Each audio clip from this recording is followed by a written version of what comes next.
Hi, everybody. Tasha here from Pixie Mommy's Reborns. Welcome back. And to all of you new, hello and welcome. It is story time today. I have a little topic chat. You're looking at Oscar and Athena. Both of them are full-bodied silicone babies.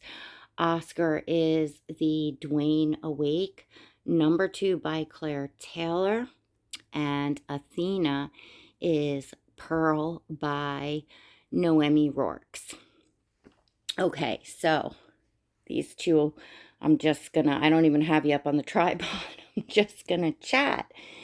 So, but before I get started, don't forget to go smash that subscribe button and hit that notification bell so that you never miss a video and see all the beautiful babies in my collection. So there was a knock at the door about probably a half hour ago now, which led me to thinking of what I'm going to chat with you all about. It comes up from time to time. We've all heard it that have been here for, a few years as doll collectors. And it is the question of, are doll collectors rich? Or are high-end doll collectors rich? It's a topic that's obviously it's not new. It comes up. Occasionally, I know I've even gotten comments, just from probably jealous people like, oh, you're just a rich old lady or whatever. And, or people that are asking for free dolls and, whatever. It comes up and then, just, it just, it's something that people talk about, and that I think that some people, I don't know how many, but there are people that do just automatically assume that most of us doll collectors here are rich, are wealthy and entitled, and yeah, they do. You hear the talk about dolly snobs or elitism, or used in a mean way. Well, obviously snobs would be in a mean way, but you hear the elitist, that's used not in a nice way. Athena's a little crier baby, but I did put her passy in for now, so you're not all watching her cry. The answer to that question is no. No. I think most of us are not rich. I think yes, I'm sure that there is collectors in this community. It's not going in right, and I only have one hand, so I don't want to futz with it. There are collectors, I'm sure, in the hobby that are wealthy people, of course, just like anywhere else in the world. Certainly not a crime to have money, that is for sure. It's something that most of us work and strive for. So anyway, the knock at the door was, excuse me, a lady. She was a Latino. I hear a hola, hello outside. I come out, I open the door, and she's got this red pickup truck, pretty nice truck, but all, scratched on the bed of it.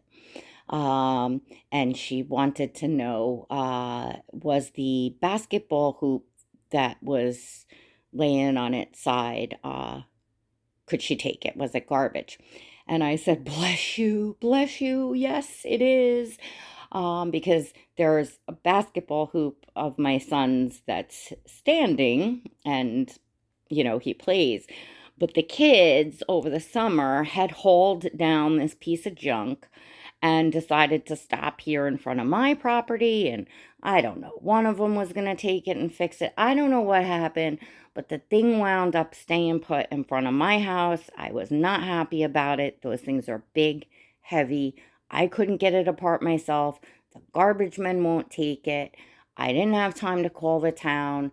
We have a lot of scrappers in the area. So I figured I'd just flag one down, and of course when you're looking for something, then you can never find it. So things been sitting there for a few months. So I was so thrilled. So I came out and I said, do you have a number? Uh, because I may have some more cleanup of my, I have to ask my landlord if he'll throw some things out, but there's going to be some more things going. And it's always good if you know a scrapper to come just, back in and pick the stuff up. Anyhow, um, so obviously she's a woman, definitely hardworking woman. So I, chatted with her for a few minutes, and I said, I used to do this. She had all sorts of stuff, baby toys, treadmill, not just yeah, she does the scrap metal, but obviously she also takes things and I don't know, usually probably fixes and resells, that sort of thing, um anyhow, uh hard worker, she got her hat and gloves on. It's cold out, and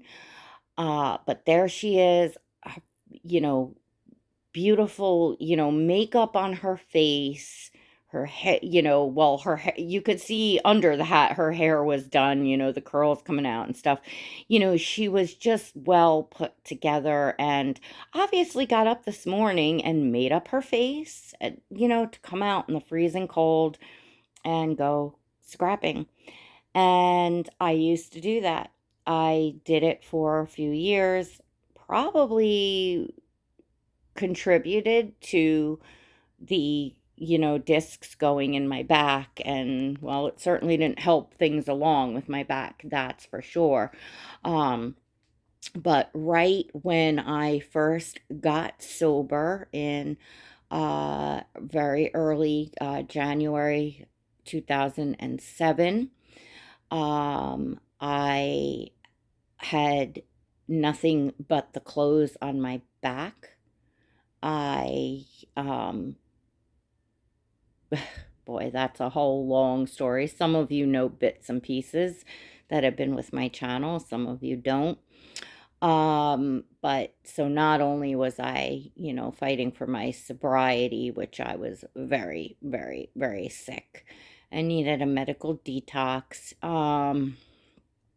So came out from that and, um, went right to have to fight for my children, because the situation that I crawled out of with my life, I unfortunately had to leave my children in, because if my only chance was to get myself well and then get them out of there, couldn't take care of them, I couldn't take care of myself. And believe me, at that time, I sure did contemplate just ending it for myself. But I chose to, thank God, not do that. And as painful as it was, and let me tell you, as a mother, that I had never even spent a night away from my children, the hell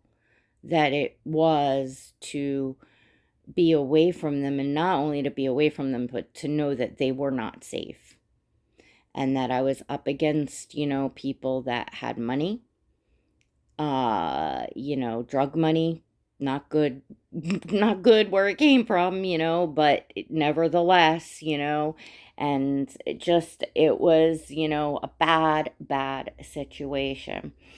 So I had to begin to make ends meet. I mean, in the beginning, it took months before I stopped shaking and sweating and just, ugh. So it wasn't like I was going to a department store and getting a job at a cash register. I had to find, unconventional ways to get by, to get some money, to start, building a wardrobe, to, go to court, looking put together, to begin and provide a place to take my children uh for visitation, for showing for fighting for custody, that I had a place.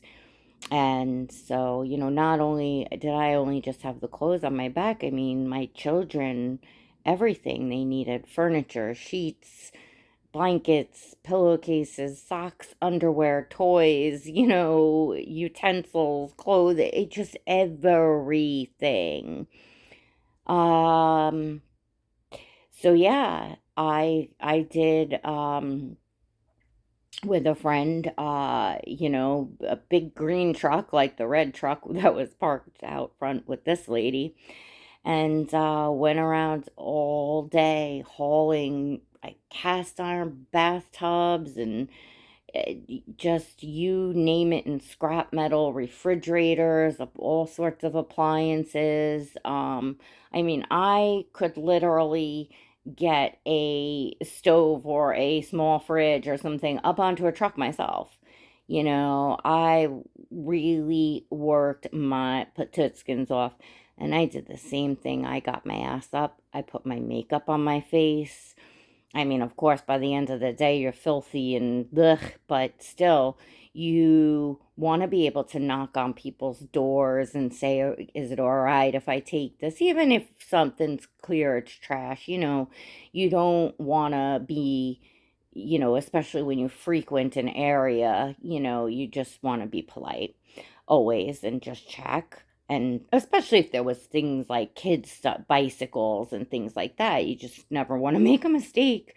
So, you have to be able to deal. And, down at Gersha House at the where, we turned in the scrap metal, I was back then, I was cute and pretty and skinny and, and occasionally they let me stick my foot on the scale and tip it. Whatever. You got to do what you got to do to get by. And, I never had a problem rolling up my sleeves and working at whatever.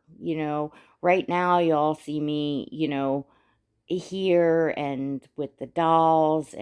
But believe me, I built my own business from the ground up. I run my own um, business right now, and was lucky to get into it, with a friend and business partner that helped me out. I still work really hard every day. It's just a different, type of work. With my back, I can't, um, be doing things like scrapping anymore. And I'm getting kind of old. I wouldn't, but that woman was just fabulous. And I very much related to her.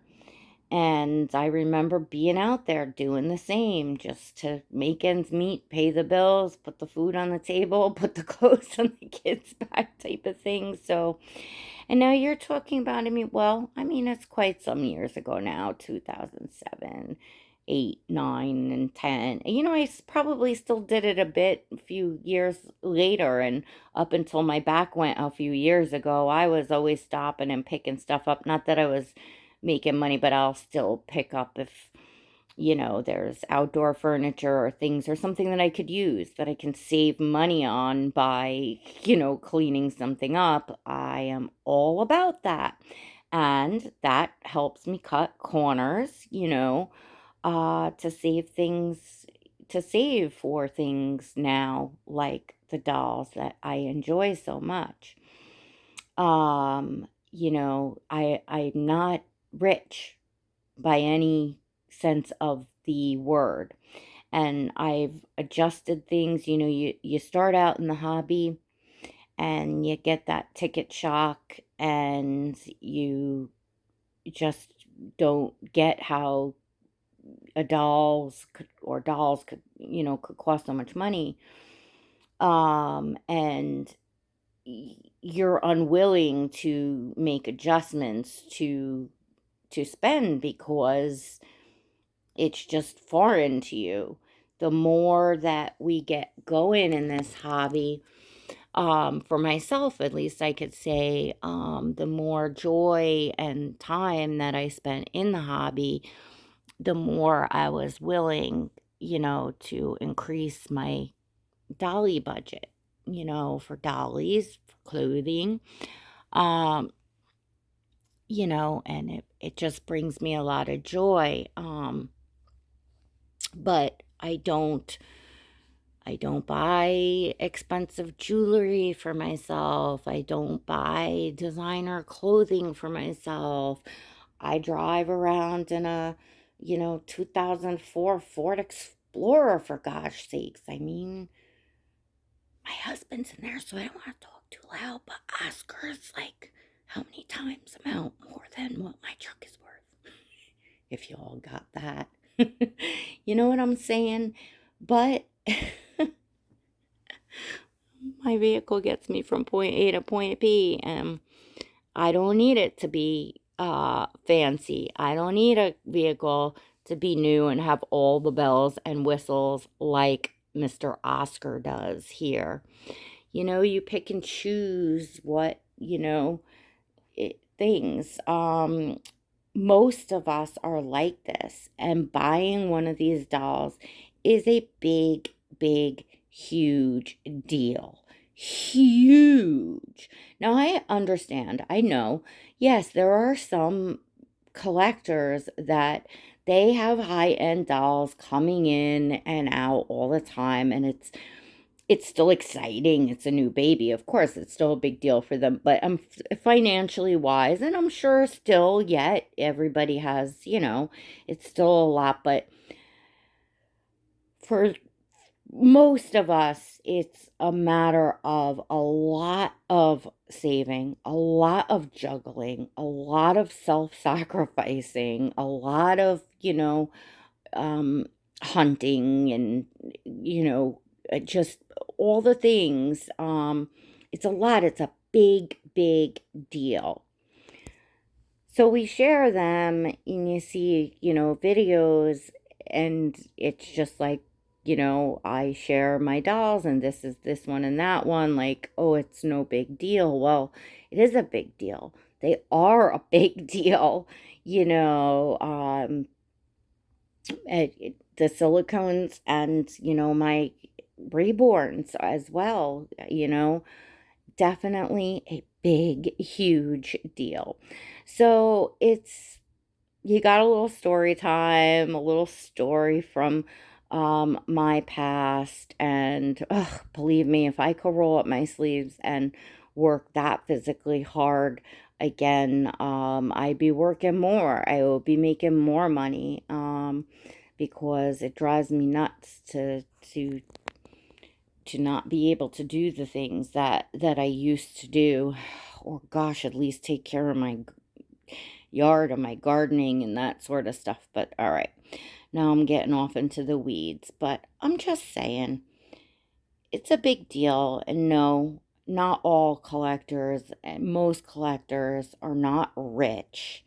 And for many of us, if you talked to me a few years ago and said that I would have these dolls in my collect, I would have told you that that's not possible. Unless I won the lottery, that would never be something possible for me. So I always tell you, I'll never give up on your dreams. Never give up on, continuing to save and move forward. And the longer you are in this hobby, the more you just make, just kind of make a way. And Oscar, I have here, I changed, you all might recognize the bloomers and the top, and I changed him from the Jamie K sweater to this beautiful jackety cardigan.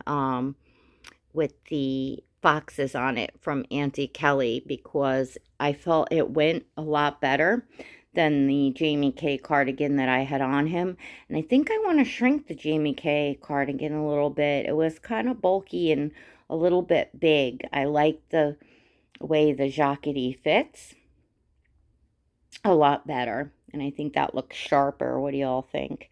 And then there's Athena all, you know, done. I found little socks for her, and I put the little bonnet on that I had bought to go with this set originally, and that's how she looks. And that is, believe it or not, a 1 month size.